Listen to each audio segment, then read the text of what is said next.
I need to tell you something that might be hard to hear. All that overthinking you're doing, it's not helping you. I know. You believe it is. You believe that if you just analyze a little more, worry a little more, plan a little more, you'll finally figure it out. But you won't. Because overthinking doesn't solve problems. It creates them. It keeps you stuck. It steals your sleep. It robs you of the present moment while you're lost in imaginary futures. The Buddha knew this 2,500 years ago. He called it the monkey mind, the restless, jumping, never satisfied mind that swings from thought to thought. But he also discovered the cure. No more thinking. Something far more powerful. Today, I'm sharing that ancient secret with you. What you do with it is up to you. Part 1: The Monkey Mind, Understanding Why We Overthink. Ancient Buddhist story, the tale of the restless monk. Long ago, in a peaceful monastery nestled in the mountains of ancient India, there lived a young monk named Ananda. Ananda was devoted to his practice. He meditated for hours. He studied the sacred texts.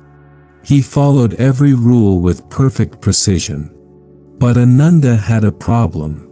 His mind never stopped.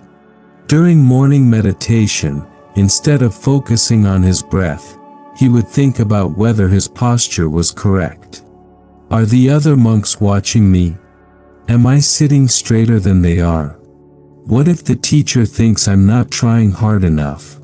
During meals, he couldn't simply eat. He would analyze every bite. Should I have taken less rice? Did I appear greedy? What will happen if the harvest is poor this year? At night, when he should have been resting, his mind would race with plans. Tomorrow I must wake earlier. But what if I'm too tired? What if I fail in my practice? What if I never achieve enlightenment? One day, exhausted and frustrated, Ananda approached the Buddha himself. "Blessed One," he said, his voice trembling, "I have tried everything. I meditate for hours. I follow all the teachings. But my mind is like a wild monkey, swinging from branch to branch, never resting. I cannot find peace. What am I doing wrong?" The Buddha smiled gently. "Ananda," he said, "come walk with me." They walked together through the forest until they came to a clear, still pond. "Look into the water," the Buddha instructed. "What do you see?" Ananda looked down and saw his own reflection perfectly mirrored on the surface. The trees, the sky, every detail was crystal clear. Then the Buddha picked up a small stone and tossed it into the pond. Ripples spread across the surface. Ananda's reflection shattered into 1,000 fragments. The trees became wavy lines. The sky broke apart. Now, the Buddha asked, "Can you see clearly?" "No, Blessed One. Everything is distorted." "And if you wanted to see clearly again, what would you do?" Ananda thought for a moment. I would wait. I would let the water become still again." The Buddha nodded slowly. "Your mind is like this pond, Ananda. Every thought you chase, every worry you feed, every what if you entertain, is like throwing another stone into the water. The more stones you throw, the more disturbed the surface becomes. You cannot see clearly. You cannot find peace." He paused, letting the words settle. "You believe that thinking more will solve your problems. You believe that planning more will bring you security. You believe that analyzing more will give you answers." The Buddha looked deeply into Ananda's eyes. But tell me, has all this thinking brought you peace? Ananda's eyes filled with tears. No, blessed one. It has only brought me more suffering. Then perhaps, the Buddha said softly, it is time to stop throwing stones. The profound truth, overthinking doesn't solve problems. This simple story carries a profound truth that we desperately need to hear today. Overthinking does not solve our problems. I'll say that again, because it's so important. Overthinking does not solve our problems. In fact, it does the exact opposite. When we overthink, we believe we're being productive. We feel like we're working on our issues.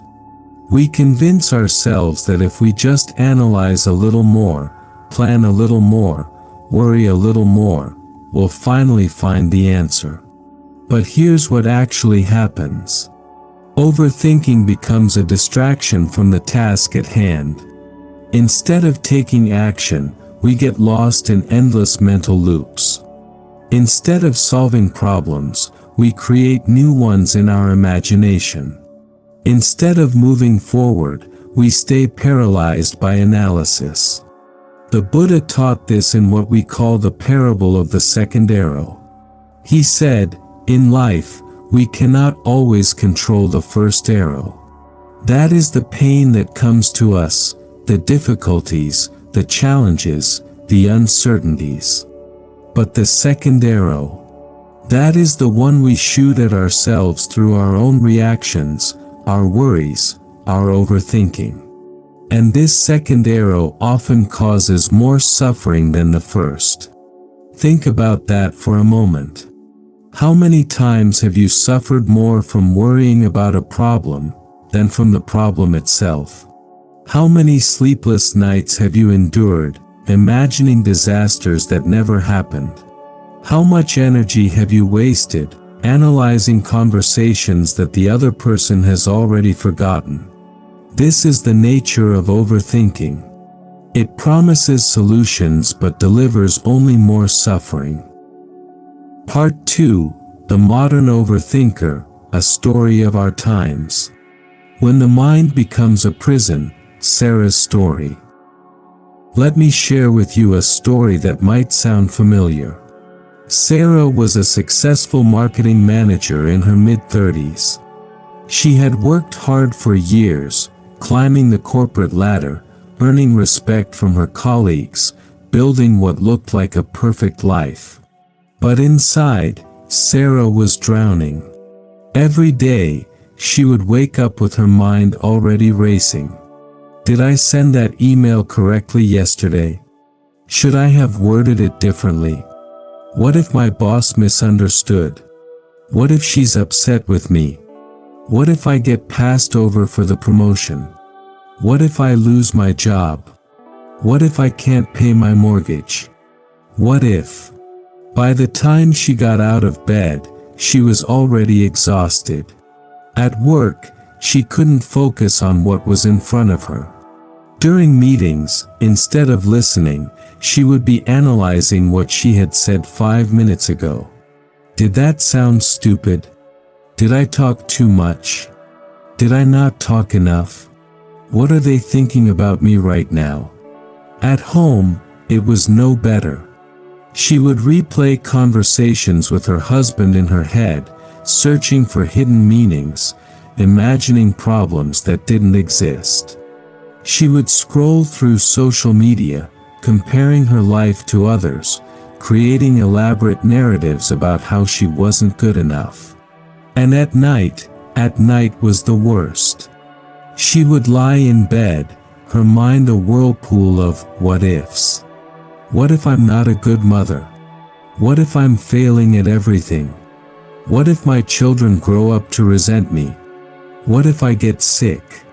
What if something happens to my family? What if this feeling never goes away? One evening, after yet another sleepless night, Sarah found herself sitting alone in her car in the parking lot, unable to go into the grocery store. Her heart was pounding. Her thoughts were spiraling. She felt like she was losing control. And in that moment of desperation, she whispered to herself, "There has to be another way." The breaking point, when overthinking takes over. Sarah's story is not unique. It is the story of millions of people today. We live in an age of infinite information, endless choices, and constant comparison. Our minds are bombarded from the moment we wake up until the moment we sleep. Check the news. Check the emails. Check the social media.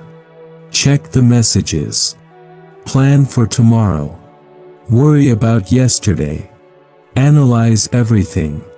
Trust nothing. Is it any wonder our minds won't quiet down? But here's what Sarah discovered, and what you can discover too. The answer isn't to think more. The answer isn't to plan better. The answer isn't to analyze deeper. The answer is to come back to this moment, right now. If this message is resonating with you, I invite you to subscribe to Buddha Coha and turn on notifications. We share teachings like this every week to help you find peace in our busy world. Together, we're building a community of mindful souls seeking wisdom and inner calm. Now, let's continue. Part 3, Cultivating Mindfulness, the Path Back to Peace. Anapanasati, the Buddha's gift of breath awareness. When Sarah finally sought help, she didn't find it in a prescription bottle or a self-help book filled with productivity hacks. She found it in an ancient practice that the Buddha himself taught over 2,000 years ago. It's called Anapanasati, which means mindfulness of breathing. The Buddha said, "Mindfulness of breathing, when developed and pursued, is of great fruit, of great benefit. It brings mindfulness and clear knowing to perfection." This practice is beautifully simple, yet profoundly powerful. Here is how it works. You sit comfortably. You close your eyes. And you simply notice your breath. Not controlling it. Not judging it. Just noticing. Breathing in, I know I am breathing in. Breathing out, I know I am breathing out. That's it. That's the entire practice. When your mind wanders, and it will wander, because that is what minds do, you gently, kindly bring it back to the breath. No criticism. No frustration. Just a gentle return. "Oh, I was thinking again." That's okay. Back to the breath. Why breathing works, the science and wisdom. Now, you might be wondering, how can something so simple stop the hurricane of overthinking? Here's the beautiful truth. When you focus on your breath, you are anchoring yourself in the present moment. Think about it. You cannot breathe in the past. You cannot breathe in the future. You can only breathe right now. And when you are truly here, right now, the what-ifs lose their power. Because what-ifs don't exist in the present moment. What if I fail? That's the future. Not here. What if I made a mistake? That's the past. Not here. Right here, right now, there is only this breath. This moment. This heartbeat. The Buddha taught, do not dwell in the past. Do not dream of the future. Concentrate the mind on the present moment. This is not just spiritual wisdom. Modern science has confirmed what the Buddha knew all along. When we practice mindfulness, we activate the parasympathetic nervous system, the part of our body designed for rest and healing. Our heart rate slows. Our stress hormones decrease. Our prefrontal cortex, the thinking, planning, worrying part of our brain finally gets a chance to quiet down. We find what the Buddha called the still point, the calm center within the storm. Sarah's transformation, learning to be present. Sarah began with just 5 minutes a day. Every morning, before checking her phone, before the flood of thoughts could begin, she would sit quietly and watch her breath. At first, it was incredibly difficult. Her mind would wander after just 2 or 3 breaths. She would catch herself planning her day, replaying yesterday's conversations, worrying about things that might never happen. But she kept going. Gently. Patiently. Back to the breath. Back to the breath. Back to the breath. Something began to shift. After a few weeks, she noticed that she could catch herself overthinking during the day. She would be spiraling into worry, and suddenly she would become aware, oh, I'm doing it again. I'm throwing stones into the pond. And she would take a breath. Just one conscious breath. I am here. I am now. This is enough. The spirals didn't stop completely. But they became shorter. Less intense. Less controlling. She was learning, slowly but surely, to let the water become still again. The bodily awareness practice. The Buddha didn't just teach breath awareness. He also taught us to become aware of our bodies. This is called Kayagata Sati, mindfulness of the body. When we overthink, we are completely lost in our heads. We forget that we even have a body. We become floating minds, disconnected from the earth, from our physical reality. But the body is always in the present moment. Your feet touching the ground, that's happening now. Your hands resting in your lap, that's happening now. The sensation of your clothes against your skin, that's happening now. By bringing awareness to these sensations, we anchor ourselves back in reality. Try it right now. Feel your feet. Notice the weight of your body. Feel the temperature of the air around you. Notice any sensations, tingling, warmth, pressure. Just notice. Don't judge. Don't analyze. See how the mind quiets, even for a moment. This is the power of present moment awareness. It gives us something real to focus on, instead of the imaginary scenarios our overthinking mind creates. Part 4. Transforming what if from fear to possibility. The Two Wolves, a story of choice. There's a teaching story that beautifully illustrates our next point. An old grandfather was teaching his grandson about life. A fight is going on inside me, he said to the boy. It is a terrible fight between two wolves. One wolf is dark, it is fear, anxiety, doubt, worst-case thinking. It whispers, what if everything goes wrong? It feeds on worry and grows stronger with every negative thought.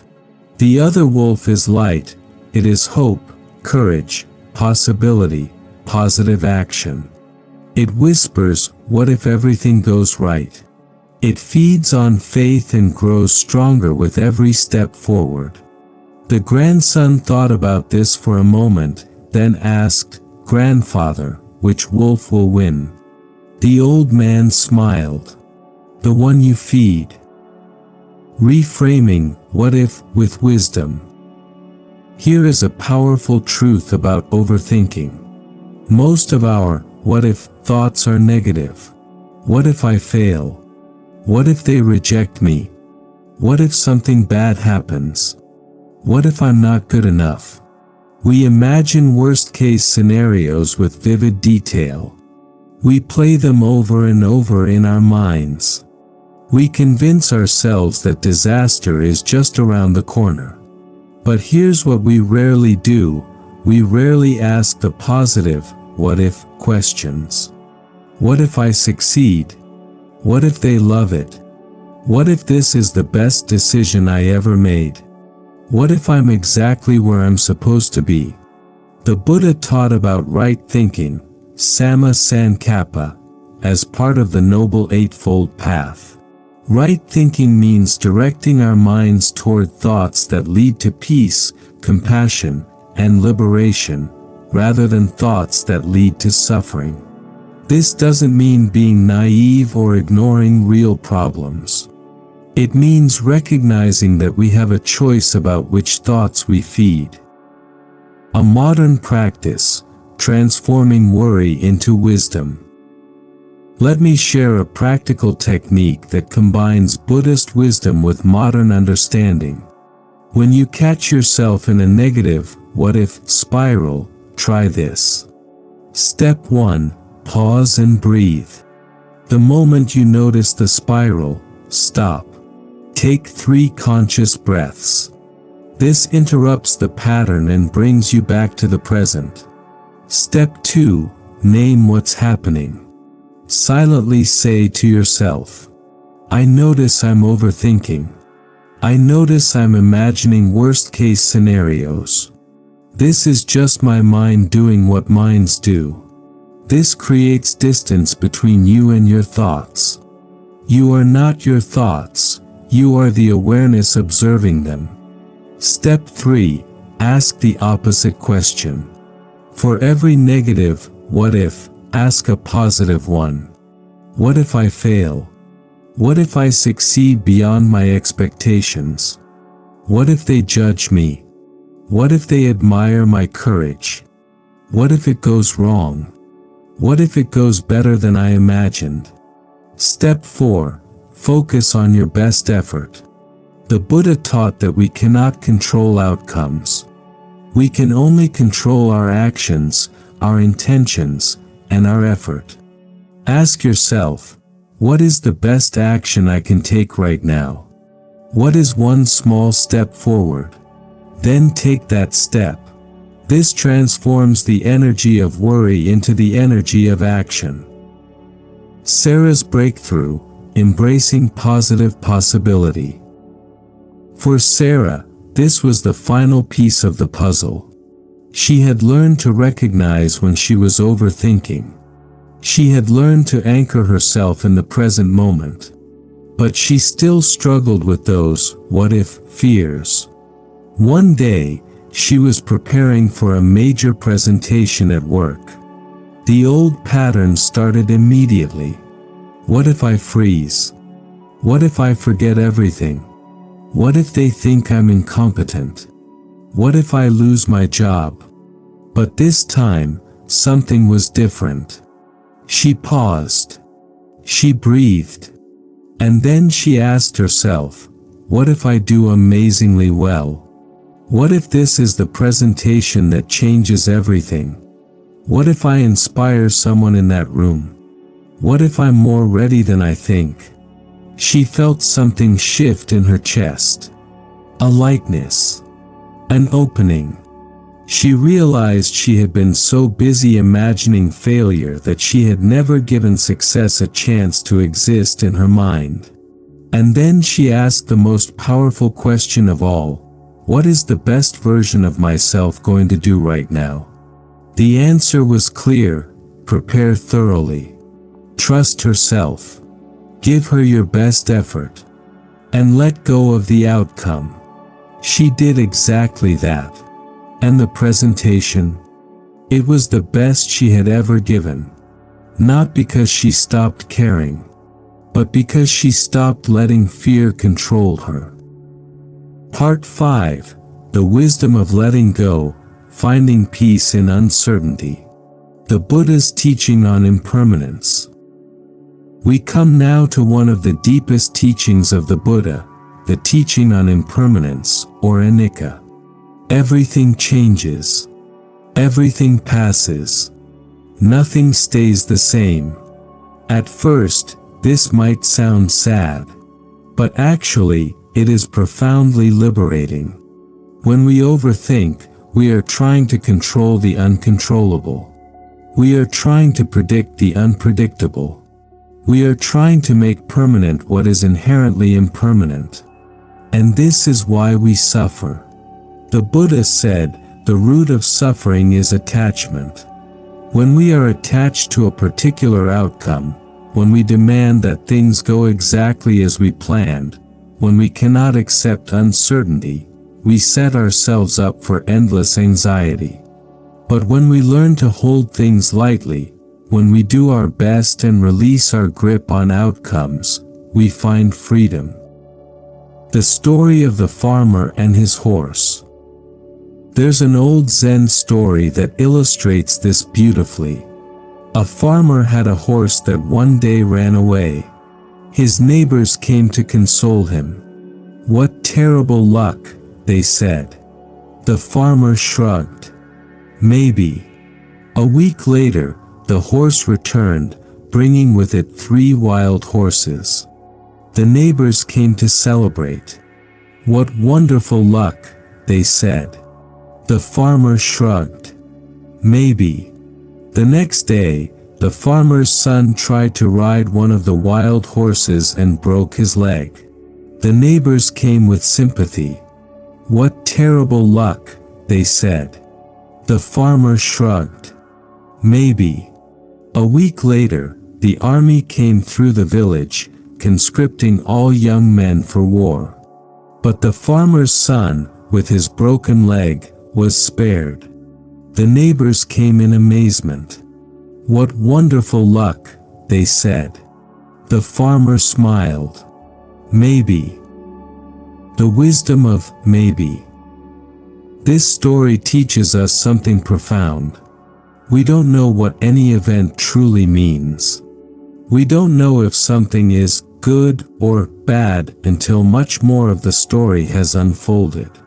When we overthink, we think we know what will happen. We think we can see the future. We think we understand how everything will unfold. But we don't. And this uncertainty is not something to fear, it is something to embrace. Because within uncertainty lies possibility. Within not knowing lies freedom. Within maybe lies peace. The next time you find yourself spinning in worry, try saying to yourself, maybe. Maybe this will work out. Maybe it won't. Maybe something completely unexpected will happen. Maybe this is exactly what needs to happen for reasons I cannot yet understand. Feel how this softens the grip of anxiety. This is the practice of letting go. Part 6. Sacred Wisdom, Quotes to Light Your Path. Buddhist Teachings for the Overthinking Mind. As we near the end of our journey together, let me share with you some sacred words from the Buddhist tradition, words that you can return to again and again when your mind starts to spiral. The Buddha taught, "Peace comes from within. Do not seek it without." Let this remind you that no amount of external control, planning, or analyzing will bring you the peace you seek. The peace is already within you, waiting to be uncovered. We are what we think. All that we are arises with our thoughts. With our thoughts, we make the world. This reminds us of our power. We are not victims of our thoughts. We are their creators. And what we create, we can also transform. In the end, only 3 things matter: how much you loved, how gently you lived, and how gracefully you let go of things not meant for you. When you find yourself overthinking about success, about others' opinions, about having more or being more, remember this. The measure of a life is not in achievements or accumulations, but in love, gentleness, and graceful release. From the Dhammapada. The mind is everything. What you think, you become. May this inspire you to choose your thoughts with care, to nurture the thoughts that lead to peace, and to gently release the thoughts that lead to suffering. And finally, these words: you yourself, as much as anybody in the entire universe, deserve your love and affection.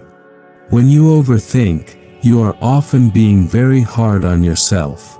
You are demanding perfection. You are imagining failure. You are doubting your worth. Remember, you deserve compassion, especially from yourself. Conclusion: your path forward, living with a peaceful mind. The journey continues. We've traveled far together today. We've explored why overthinking doesn't solve our problems, it only creates more suffering. We've discovered the power of mindfulness, of anchoring ourselves in the breath, in the body, in this present moment. We've learned to transform our what if fears into positive possibilities and purposeful action. And we've touched the deep wisdom of letting go, of embracing uncertainty, of trusting in the unfolding of life. But this is not the end. This is the beginning. These teachings are not meant to be understood once and forgotten. They are meant to be practiced, daily, moment by moment, breath by breath. There will still be times when your mind races. There will still be nights when sleep doesn't come easily. There will still be spirals and worries and fears. And that's okay. Because now you have tools. Now you have awareness. Now you have a path. Each time you catch yourself overthinking and gently return to the present moment, you are rewiring your brain. You are building new pathways. You are becoming free. A final story: the lotus in the mud. I want to leave you with one final image. The lotus flower is one of the most sacred symbols in Buddhism. It grows in muddy water, in swamps and ponds filled with debris and darkness. And yet, from this mud, the lotus rises. It pushes up through the murky water, through all the obstacles, until it breaks the surface and opens its petals to the sun.